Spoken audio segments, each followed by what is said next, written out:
जय हिंद साथियों। आज हम 20 TC 2026 के लिए शिक्षण अभिरुचि की क्लास शुरू करते हैं। आज से हम शिक्षण अभिरुचि की टॉपिक वाइज MCQ की क्लास शुरू करते हैं। आज का टॉपिक है शिक्षण अधिगम। शिक्षा का अति महत्वपूर्ण उद्देश्य है आजीविका कमाना, बच्चों का सर्वांगीण विकास, पढ़ना एवं पढ़ाना, बौद्धिक विकास। तो इसका सही उत्तर है बच्चों का सर्वांगीण विकास करना। निम्नलिखित में से कौन सा कथन शिक्षण के बारे में सत्य नहीं है? शिक्षण में सुधार किया जा सकता है। शिक्षण औपचारिक एवं अनौपचारिक है। शिक्षण विज्ञान के साथ कला भी है। शिक्षण अनुदेशन है। शिक्षा अनुदेशन है। विद्यार्थियों की शिक्षण में अधिक से अधिक भागीदारी निम्नलिखित विधि के द्वारा संभव है। व्याख्यान विधि, पाठ्य पुस्तक विधि, सर्वदर्शी विधि, सर्वदर्शी सामग्री, वार्तालाप विधि। वार्तालाप विधि। यदि कोई बच्चा विद्यालय में हमेशा देरी से पहुंचता है तो आप क्या करेंगे? उसे डांटेंगे ताकि वह यह गलती दोबारा ना दोहराए, प्रधानाचार्य को बताएंगे, उसके माता पिता से संपर्क करेंगे, बच्चे से बातचीत करके कारण जानने का प्रयास करेंगे। बच्चे से बातचीत करके कारण जानने का प्रयास करेंगे। बालक केंद्रित शिक्षा अंतर्गत क्या सम्मिलित नहीं है? गृह कार्य प्रदान करना, बालक को प्रश्न पूछने के लिए प्रेरित करना, बालक की सृजनात्मकता को बढ़ाना देना, बालक के अनुभव को प्राथमिकता प्रदान करना। गृह कार्य प्रदान करना। कक्ष का वातावरण नहीं होना चाहिए। शांत, शोरगुल से भरा, अनुशासन से पूर्ण, मित्रतापूर्ण। शोरगुल से भरा। जब बच्चा कार्य करते हुए ऊबने लगता है तो यह इस बात का संकेत है कि संभवतः कार्य यांत्रिक रूप से बार बार हो रहा है। बच्चा बुद्धिमान नहीं है। बच्चे से सीखने की योग्यता नहीं है। बच्चे को अनुशासित करने की जरूरत है।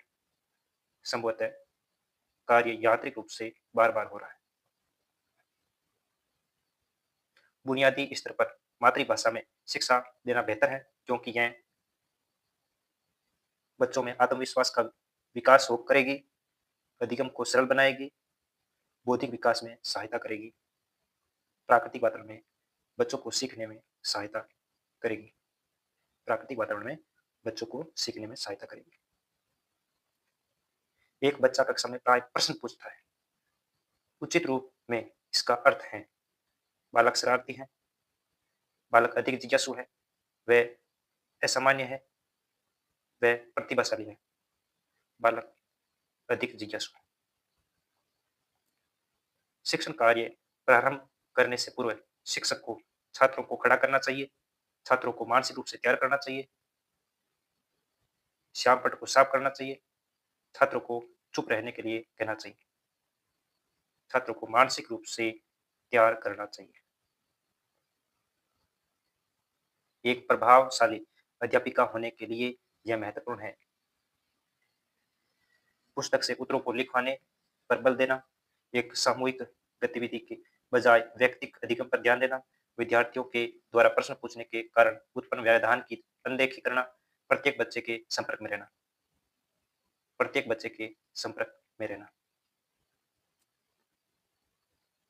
शिक्षक की सबसे महत्वपूर्ण या मुख्य जिम्मेदारी है कठोर अनुशासन बनाए रखना, विद्यार्थियों को अधिगम शैलियों के अनुसार सिखाने के मौके उपलब्ध कराना, पाठ्य योजना तैयार करना और उसके अनुसार पढ़ाना, यथासंभव क्रियाकलापों का आयोजन करना, विद्यार्थियों को विभिन्न अधिगम शैलियों के अनुसार सिखाने के मौके उपलब्ध करवाना।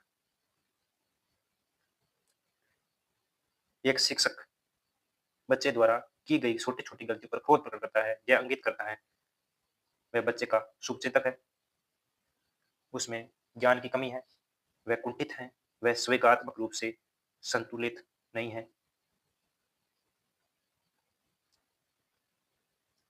निम्न कक्षाओं में पढ़ाते समय एक शिक्षक को प्राथमिकता देनी चाहिए। व्याख्यान को, दंत कार्य को, कहानी कथन को, समूह चर्चा को। कहानी कथन को एक अच्छे शिक्षक का सबसे महत्वपूर्ण गुण है विषय वस्तु का पूर्ण ज्ञान, अच्छा संप्रेषण कौशल, विद्यार्थियों के हित का ध्यान रखना, प्रभावी नेतृत्व गुण। अच्छा संप्रेषण कौशल। एक प्रभावी शिक्षक वह है जो कर सकता है एक कक्षा पर नियंत्रण करना, कम समय में अधिक सूचना देना, विद्यार्थियों को सीखने के लिए विपरीत करना, दत्त कार्य को ध्यान में पूर्वक जांचना, विद्यार्थियों को सीखने के लिए अभिप्रेरित करना। निम्नलिखित में से कौन सी अच्छे शिक्षक की विशेषता नहीं है? स्वइच्छाचारी, जनतांत्रिक, सहानुभूतिपूर्ण, वांछनीय सूचनाएं देने वाला। स्वइच्छाचारी। एक आदर्श अध्यापक को अग्रचित होना चाहिए शिक्षक विधि पर, सिखाने वाले विषय पर, छात्र और उनके व्यवहार पर, उपयुक्त सभी पर। उपयुक्त सभी पर।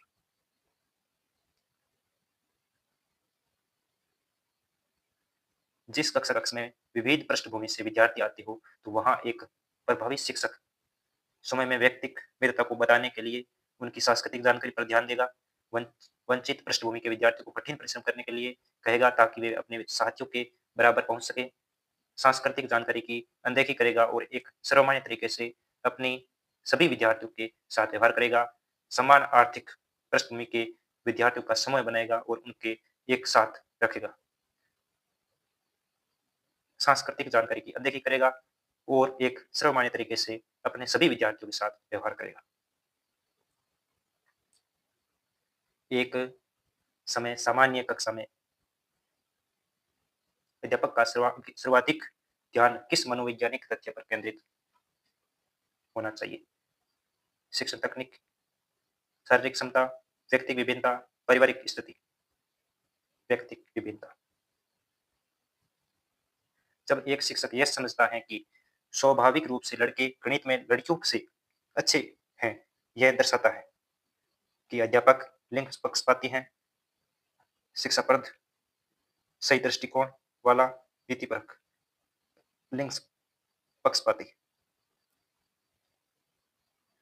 एक शिक्षक को साधन संपन्न होना चाहिए, इसका अर्थ है उसको पर्याप्त धन संपन्न होना चाहिए, उसके उच्च अधिकारियों से संपर्क होना चाहिए, उसे अपने विद्यार्थियों की समस्या को हल करने के लिए पर्याप्त ज्ञान होना चाहिए, विद्यार्थियों के बीच उसकी अच्छी प्रतिष्ठा होनी चाहिए, उसे अपने विद्यार्थियों की समस्या को हल करने के लिए पर्याप्त ज्ञान होना चाहिए। बच्चे प्रभावी रूप से सीखते हैं जब बच्चे प्रभावी रूप से सीखते हैं जब वे विभिन्न गतिविधियों एवं कार्यों में सक्रिय रूप से भाग लेते हैं। शिक्षक कक्षा में होने वाली सभी घटनाएं वे बच्चों को पूर्ण रूप से नियंत्रित करता है, वे पाठ्य पुस्तक में दिए गए तथ्यों को याद करते हैं, वे श्यामपट्ट पर लिखे गए उत्तरों की नकल करते हैं, वे विभिन्न गतिविधियों एवं कार्यों में सक्रिय रूप से भाग लेते हैं। बच्चों की कक्षा में प्रश्न पूछने से बच्चों को कक्षा में प्रश्न पूछने से रोकना चाहिए, पूछने के लिए प्रेरित करना चाहिए, पूछने की अनुमति नहीं देनी चाहिए, पूछने के लिए हतोत्साहित करना चाहिए। बच्चों को कक्षा में प्रश्न पूछने के लिए प्रेरित करना चाहिए। आज के लिए बस इतना ही। मिलते हैं नेक्स्ट वीडियो में। जय हिंद, जय भारत। Thank you.